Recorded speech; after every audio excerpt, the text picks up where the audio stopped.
In the top stories, skeletal remains found in a burnt cane field, a 5-car smash-up in Welches, St. Michael, and officials demolish a St. James home and business. Welcome to Nation News for Friday, May 23, 2014. I'm Natasha Beckles.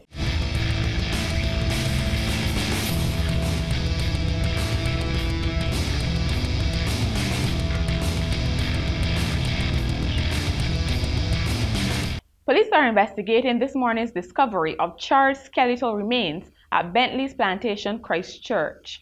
Police Public Relations Officer Inspector David Welch said the body was discovered between 8:30 and 8:45 by workers who were harvesting canes in a field which burned yesterday. At this point in time, the forensic personnel, they're going through their cases, and obviously the detectives now will be going through their work in order to see who this person is, to establish the identity of that person. Inspector Welch said officers recently conducted a search not too far from the area for Archibald Jones, who was reported missing in February. Government may have to turn to the International Monetary Fund before the end of this fiscal year if it continues to rely on short-term debt. The warning came this morning from Barbados Economic Society President Jeremy Stephen, who also cautioned that issues raised in the Auditor General's latest report could hamper investor confidence. Speaking during an Association of Chartered Certified Accountants event this morning, he said he found it worrying that government was unable to track $600 million of the $882 million owed to it. The economist said investors would also be worried about this. The Healer Cafe is no more. A crew from the Ministry of Transport and Works demolished the Rock Dundo St. James structure this afternoon following directions from town and country planning officials.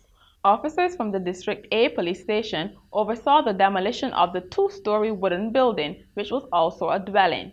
Deputy Chief Town Planning Officer George Brown said the demolition was long overdue since the building was in a Zone 1 area where no new structure should be erected. He also said a removal notice had been served a long time ago. A 5-car smash-up brought traffic to a halt along Welches, St. Michael around midday. Marcia Holder, who was the driver of one of the vehicles, was seriously injured and had to be taken away by ambulance. No one else reported injury.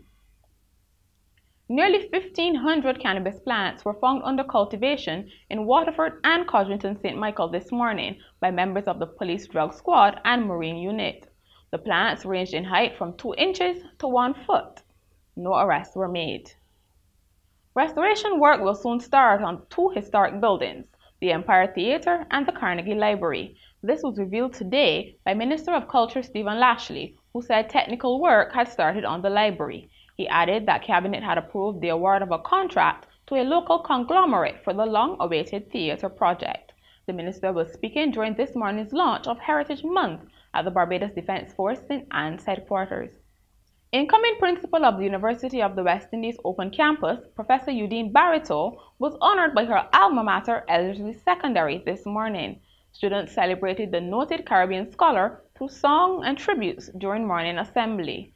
As she received her Lifetime Achievement Award, Barito attributed her professional and academic success to a solid foundation laid at the Blackrock St. Michael's School. She also encouraged the students to give their very best while they still had the chance. In sport, it's back to the finals for basketball champs Barbados Lumber Company LSC. They beat Station Hill Cavaliers 79-63 last night in the Cooperators General Insurance Premier League playoffs. Playing at the Wildy Gym, the defending champs wrapped up the best-of-3 series and advanced to their 5th successive finals. Reserve forward Mark Bridgman had a game-high 24 points and 9 rebounds, while Keith Burkett added 18 points and 5 assists. For Station Hill, Jamario Clark top scored with 16 points. Defending champions C.O. Williams Rangers and repeat knockout queens Pine Hill St. Barnabas will clash at the Netball Stadium at 7 p.m. tonight. It is an all-important final game of the regular league season with many possibilities at stake for the winners. A repeat of their first-round victory will earn St. Barnabas double crown honors, while a loss could still earn them that title, albeit after meeting Rangers and UB Blackbirds in a playoff.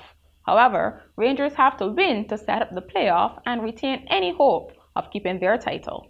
Similarly, the Blackbirds need Rangers to win to give them a shot at their first Division 1 crown. Several months after the Commonwealth baton was welcomed to Barbados, yet another sporting icon is set to visit. On Monday, as part of the celebrations for the upcoming Youth Olympic Games in Nanjing, China, the Nanjing 2014 Torch Relay will pass through the island. This relay is a completely virtual one and utilizes a downloadable app to engage with people all over the world. And finally, it's the story of New Jersey twin sisters who insist on sharing everything. The 46-year-olds have worked hard to be mirror images of each other. Amy and Becky Glass wear the same clothes, eat the same food bite for bite to maintain the exact same figure, own the same business, and share social media accounts. They've even shared a boyfriend in the past. If we date, we both go out on the date together with one guy, said Amy. And that's Nation News for today. It's available on our website, nationnews.com, as well as Facebook, Twitter, and on our YouTube channel. Do enjoy your weekend.